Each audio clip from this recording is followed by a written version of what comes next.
কি বলে বলে বিনা পয়সায় দিন দুনিয়ার শান্তি ও মঙ্গল। আচ্ছা বলেন তো দেখি বিনা পয়সায় কি হয়? এই মাইকে কথা বলছেন ভাড়া লাগেনি? চাল ডাল প্যান্ডেল এসব সব ভাড়া লাগে না লাগে না? কথা বলে। তা আজান গাছি রহমাতুল্লাহ এত বড় মুফতি সাহেব উনি পাগল ছিলেন নাকি? এই কথাটা বললেন বিনা পয়সায় দিন দুনিয়ার শান্তি ও মঙ্গল। এই কথাটা শুনে আমরা অনেকে হাসি এবং ঠাট্টা করি, অথচ তিনি এত বড় একজন মুফতি, তিনি এই কথাটা বললেন কেন সেটা বিচক্ষণ করি নাই। আমার ভাই জানেরা, কান খুলে খেয়াল করে শুনুন, তিনি যে কথা বললেন বিনা পয়সায় দিন ও দুনিয়ার শান্তি ও মঙ্গল, এখানে উল্লেখ করা আছে আমার ভাই জানেরা। এখানে বলা নাই চাল ডাল আলু এখানে বিনা পয়সায় পাওয়া যায়, লেখা আছে নাকি? এখানে নিয়ে যাবেন একটা করে ওজিফা, এখানে লেখা আছে বিনা পয়সায় দিন ও দুনিয়ার শান্তি ও মঙ্গল। তিনি বলেছেন শান্তি মঙ্গলটা হলো বিনা পয়সায়, এখানে চাল ডাল আলুর কথা লেখা নাই। অনেকেই বলবে শান্তি ও মঙ্গল বিনা পয়সায় পাওয়া যায়, কোথায় পেয়েছেন? আসলে তিনি কোরআনের সাগরে ডুব দিয়েছেন, তিনি হাদিসের সাগরে ডুব দিয়েছেন।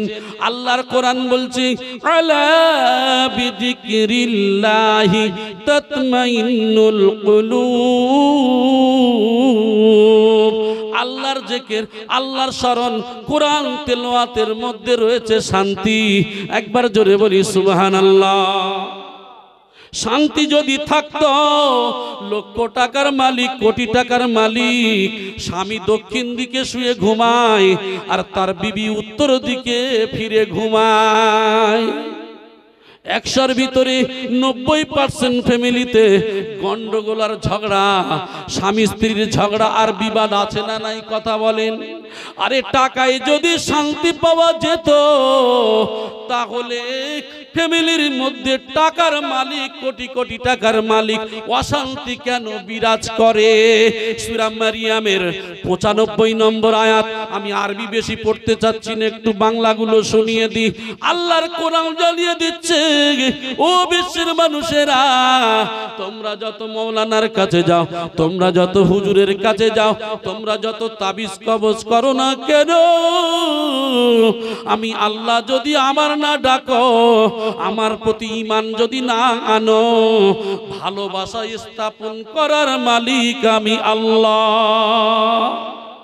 আমি আল্লাহ, তোমরা আমার ডাকবে না, তোমরা আমার প্রতি বিশ্বাস করবে না। তোমরা যদি কোটি কোটি কোটি কোটি টাকা যদি এমন করে খরচ করো, দুনিয়ার সম্পদ শেষ হয়ে যাবে। আমি আল্লাহ যদি শান্তি না দেই, পৃথিবীর কোনো হুজুর দিতে পারবে না।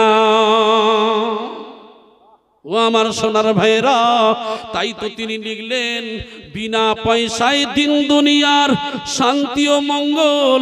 তিনি চলে গেল কোরআনের মধ্যে, আলা বিযিকরিল্লাহি তাতমাইন্নুল কুলুব। আল্লাহর জিকির, কোরআন তিলাওয়াতের মধ্যে রয়েছে শান্তি। একবার জোরে বলি সুবহানাল্লাহ। ভাই ভাই অশান্তি, পাড়া প্রতিবেশীর সঙ্গে অশান্তি, অশান্তি দূরীভূত করতে গেলে চলে আসুন, ওযু সেরে নেন, নামাজে 2 রাকাত দাঁড়িয়ে যান, কোরআন তেলাওয়াত করুন, আল্লাহর জিকির আজকার করুন, এর মধ্যে রয়েছে শান্তি। হাদিসের মধ্যে বলা হয়েছে কয়লা কাসরাতুয যিকরিল মাউত ওয়া তিলওয়াতিল কুরআন। একমাত্র মৃত্যুর স্মরণ, কোরআন তেলাওয়াতের মধ্যে রয়েছে শান্তি। আর এই শান্তিটা একমাত্র রুহানি তরক্কির উপায়, তাজকিয়ায়ে নফস, রুহে একমাত্র রুহানির জন্য, রুহের মাগফিরাতের জন্য, এই তাজকিয়ায়ে নফসের জন্য এটা হলো বিনা পয়সায়। পয়সায় শান্তি পাওয়া যায় না, এই জন্য করে তিনি কোরআন ও হাদিস থেকে নিয়ে তুলে ধরলেন। আর আমরা বলি বিনা পয়সায় কি হয়? বিনা পয়সায় চাল হয়, ডাল হয় না, আলু হয়, সব তো টাকা লাগে। ক্লিয়ার হয়েছে না হয় নাই?